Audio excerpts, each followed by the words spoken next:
definition of dysphagia, anatomy, phases of swallowing. We'll try to identify the different phases of dysphagia, treatment, causes. So dysphagia is generally defined as difficulty of moving food from mouth to stomach, and it can be impairment in the ability to swallow because of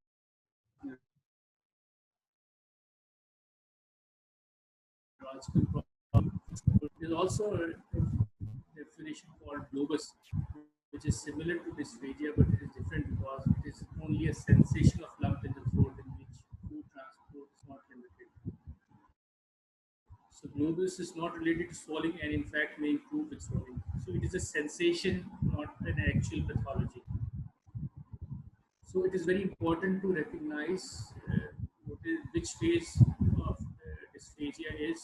So when we discuss phases of swallowing, there are three phases of swallowing: oral phase involving mouth, tongue, and muscles of mastication; the pharyngeal phase, and esophageal phase. Until unless you don't know the phase of swallowing, it is difficult to recognize cause of dysphagia. So if we see the diagram A, so in oral phase you see there are many factors involved in swallowing.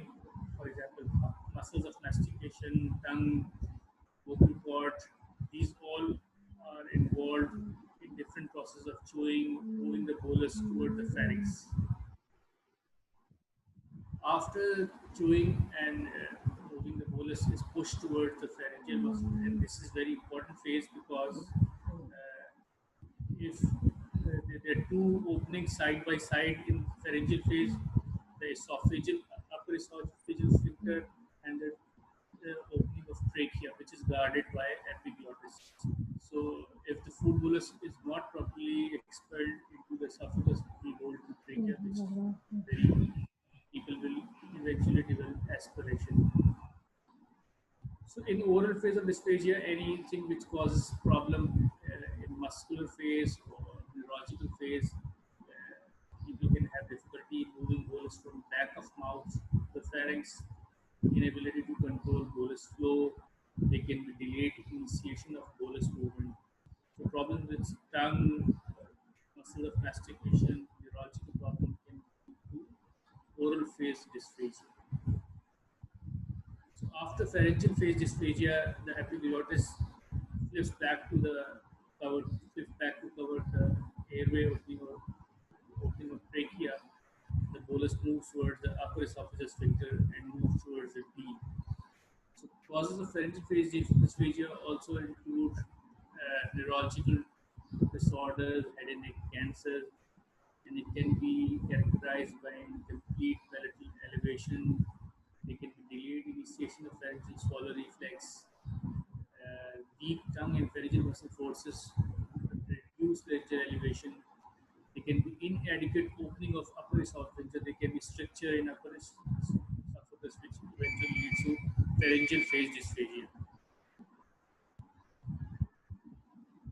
Finally, food is expelled into esophagus and it moves forward from the upper esophagus to the lower esophagus, and any problems of motility, structural disorder can lead to esophageal dysphagia. So esophageal phase dysphagia can be caused by many cancers, strictures, which can be structural abnormalities, even motility disorders of esophagus like epilepsy, corkscrew esophagus, diffuse esophageal spasm can also lead to decreased esophageal motility. So they all lead to esophageal phase dysphagia. Sometimes esophageal reflux can also cause dysphagia. So what condition disease may lead to dysphagia and aspiration? We have already divided into. People generally divide oropharyngeal dysphagia into one class and esophageal dysphagia into other. So oropharyngeal dysphagia can be caused by neuromuscular dysfunction like strokes, CPAs, neurological disorders like amyotrophic lateral sclerosis, Parkinson, myasthenia. Esophageal disorders can be characterized by achy eclasia, which is a motility disorder, non-eclasia motility disorders, strictures, which are structural disorders, rings, webs, reflux disease, neoplasia, neoplastic disorders, for example, esophageal CAs, including lumen can also cause dysphagia, esophageal divertically, foreign bodies, will-induced injuries, all can eventually cause structural obstruction of the esophagus and eventually lead to dysphagia. So, what are non-eclasia motility disorders? They are described primary motility disorders of this, and they are generally described on the basis of manometric criteria. For example, where is the pressure, either the pressure of smooth muscle is increased in upper sphincter, lower sphincter, or the whole body of the esophagus. So most often noted in manometry patient with chest pain and for dysphagia, they can be diffuse esophageal spasm, or if the disorder involves entire esophagus like in scleroderma or other systemic conditions. So the diffuse esophageal spasm is an entity in which there is a repetitive high amplitude contraction.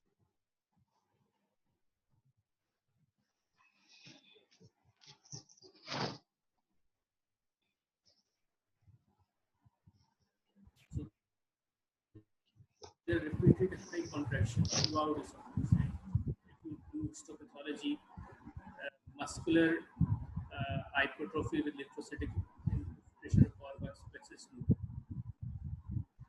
People present with dysphagia and chest pain and present like severe retrocellular pain, which may be associated with swelling or without swelling also, be triggered by emotional stress, hot or cold liquids, or maybe with GE reflux. DES may present with chest pain if contraction amplitudes are high, or if the contraction amplitudes are low, it can present with only dysphagia. So it is one of the differential diagnoses of chest pain. If the cardiac causes are ruled out by investigation, is an important differential of reversible chest pain in young individuals. The diffuse esophageal spasm. How do we investigate diffuse esophageal spasm? During the chest X-ray. Obviously, as mentioned, cardiac evaluation, barium study, and manometry. LES relaxation is also normal as mentioned in diffuse esophageal. The classical finding of the esophagogram is the Cox-2 esophagus, and it is seen like this on barium contrast radiography. You see outlining of contrast for the esophagus that looks like a Cox-2. There is a beak-like tapering and an increase in esophagus wall thickness. When we do esophageal manometry, we see simultaneous and repetitive contraction in the esophageal body, but in contrast to eclasia, the normal peristalsis is maintained. So the body of esophagus shows high contraction, but the sphincter pressures are normal. So if you see the manometric diagram on the extreme right, so there are prolonged high amplitude contractions, also seen on the contrast. There is also a term called nutcracker esophagus. It is another common manometric diagnosis, and it is also differential in small cardiac chest pain, defined by high amplitude paralysis. There is slight difference between nutcracker and diffuse esophageal spasm. Generally, the amplitude contraction is less than 30% in more compared to control. So it is a slight of a lesser variant of diffuse esophageal spasm, nutcracker esophagus. A food bolus may not be effectively transported, resulting in dysphagia. So both of these disorders, because of high amplitude contraction, eventually lead to dysphagia. How do we proceed with patient with dysphagia? We generally take history of dysphagia of liquid, solid, association food, without food. We do physical examination, we look for neurological examination, any problem with cognition, any change in speech or voice, head and neck and oral examination. We also do a bedside follow, ask patient to take a sip of liquid in front of us, and if there is aspiration, cough, or